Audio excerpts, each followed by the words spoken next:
আমি একটু বেরিয়েছিলাম, সেই কারণে কুর্তি আর এই পালাজোটা পরেছিলাম। এই গরমে বিশ্বাস করো প্রচণ্ড কমফোর্টেবল ড্রেস আমার কাছে এটা।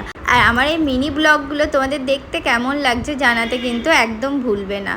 আর দিন বাড়ি চলে এসে আমি 1 ঘন্টা একটু ওয়ার্কআউট করে নিয়েছিলাম। আমি সকালে 1 ঘন্টা ওয়ার্কআউট করি আর সন্ধেবেলা 1 ঘন্টা ওয়ার্কআউট করি।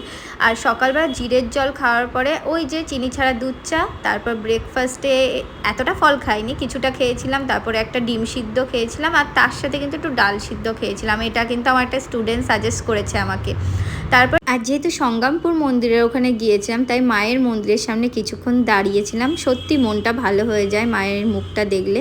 আর বাড়ি আসার পথে স্টুডেন্টের এই ব্যানারটা দেখে সত্যিই খুব ভালো লাগছিল মনটা। আর বাড়ি এসে দেখি একটা বোন সৌরভের কাছ থেকে প্রোডাক্ট নিতে এসেছে। ওকে এই গরমের জন্য কিছু প্রোডাক্ট সাজেস্ট করে ওপরে এসে দেখি কুর্তিটা এসেছে, যেটা আমার একদম ভালো লাগেনি, তাই খুব তাড়াতাড়ি রিটার্ন করব। আজকের এই ব্লগটা এই